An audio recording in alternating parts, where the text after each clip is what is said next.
Hey everybody, Rob Veno here, WagerTalk.com, WagerTalk TV with your Tuesday free play with analysis. We're going to go right back to the NBA today, take a look at a couple of games as we get closer and closer to the All-Star break. Today's contest, both from the Eastern Conference, Toronto at Philadelphia, that's where we'll start. Detroit at Chicago, that's where we'll finish. Before we get going here, let me just remind everybody about the special going on at WagerTalk this week, 30-day all-access package. Going to save some money here. Less than $8 per day is what it breaks down to. The normal price, $2.99, reduced now down to $2.39. All access means you get every play, every day, every sport. It includes 5% blue chips when I release them. So once again, this is the heavy part of the college basketball season as we get through the second half. Then we get to the postseason tournaments. Then we get to the NCAA, NIT, and all the other tournaments after that. So lots of action still to come. 30 days, all access pass, less than $8 a day. Grab yours now over at WagerTalk.com. Let's go ahead and take a look here at Toronto at Philadelphia. Philly opens here 7.5, 225.5, currently up to 9 and 226. Kind of a steep price for a Philadelphia team that hasn't done much so far this season. Quick look at the injury report for Toronto. RJ Barrett remains out with the concussion problem, still in protocol. They traded for Brandon Ingram, still not going to play here. Jakob Poeltl, starting center, out as well with a hip injury for Philly. Joel Embiid with a question mark next to his name. I think we come to assume that each and every night. If it's not out, it's questionable. Eric Gordon also questionable. Where Embiid is concerned, this is the first of back-to-backs tonight and tomorrow for Philadelphia. Maybe we see Embiid rest tomorrow night and get involved here tonight. That's just the feeling that I have in this one. Schedule looks like this. Each had yesterday off. They're both in the first of back-to-backs. Plenty of teams will be playing back-to-backs here tonight. Again, since the All-Star break is approaching, there's no real scheduling advantage. Let's look at the matchup and the situation here. Toronto really depth shy at this point and reduced to being basically a four-guard offense without Poeltl and without Ingram. Really lacks some size. Sixers can probably use their size advantage here to their favor, especially if Joel Embiid plays. The Raptors did hang in well a couple of days ago, Super Bowl Sunday. They played Houston at Houston, only lost 94-87, covered the plus 8.5 number. But huge caution with that game because Toronto took advantage of a real significant Houston scheduling situation. Rockets were in a back-to-back travel situation.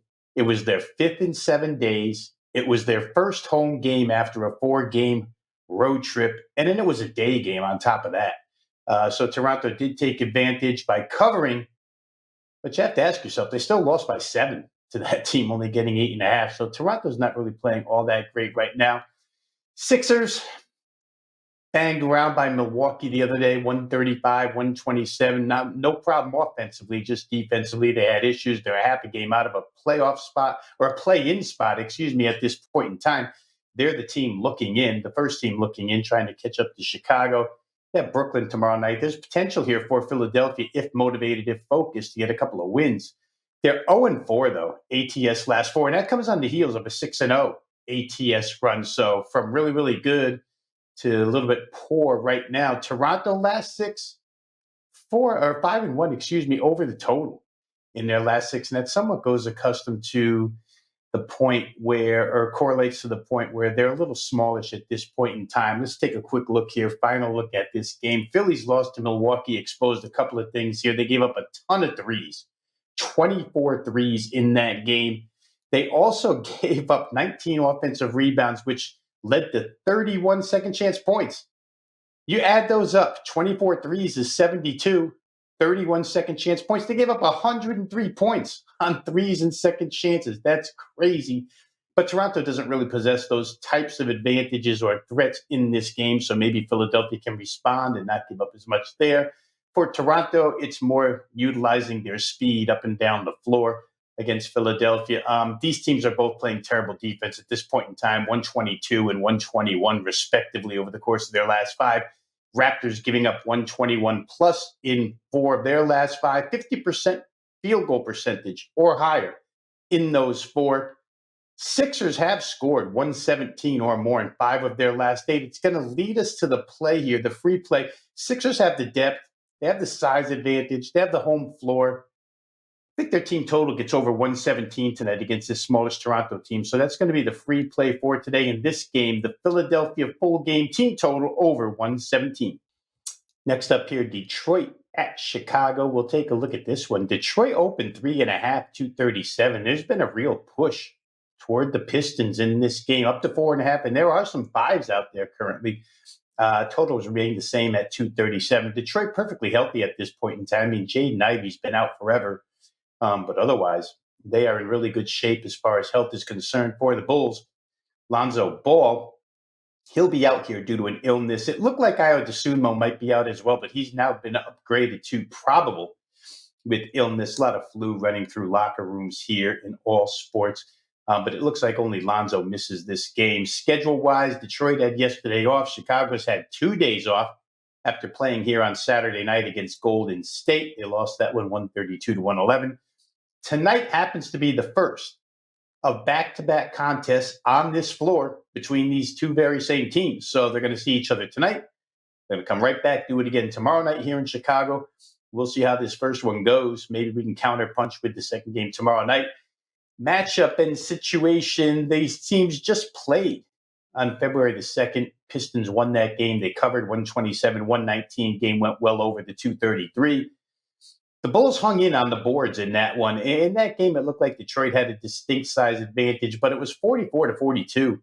Detroit only +2 on the boards. Again, despite Chicago using a 4-guard offense after trading Zach LaVine in that contest, they match up pretty well size-wise because they come off the bench with Patrick Williams and Jalen Smith, and now they're starting Matas Buzelis at 6'10". So the Bulls do have height here to contest what Detroit has up front.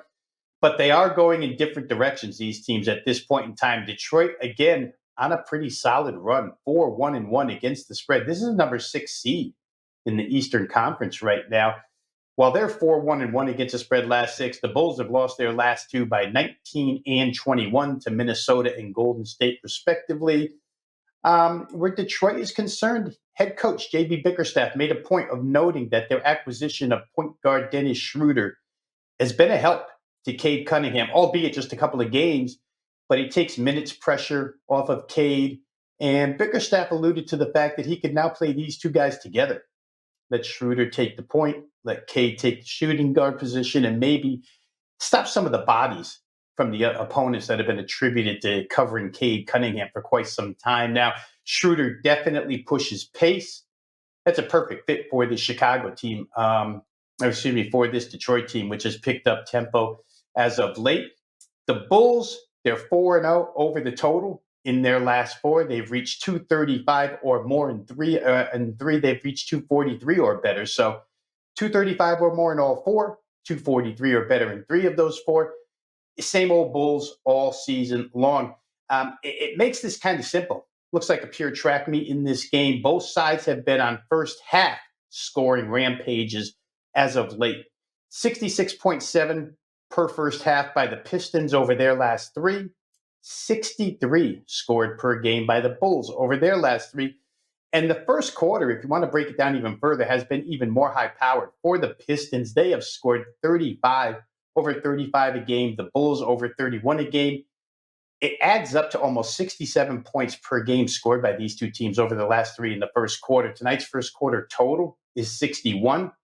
It provides us a half a dozen points worth of wiggle room here. So that's going to be the free play for this game. First quarter, we're going to really chop this one down to first quarter when we have the starters, Detroit and Chicago over 61. On the way out, I'd like to ask everybody to hit the like button if you like the selections and analysis provided here by WagerTalk handicappers each and every day. Go ahead and hit the like button. Click subscribe. Join the 195,000 plus people who already have. If you have a comment on Bulls, Pistons, or any other NBA or college game tonight, drop it in the comments section. I try to get to them as quickly as I can.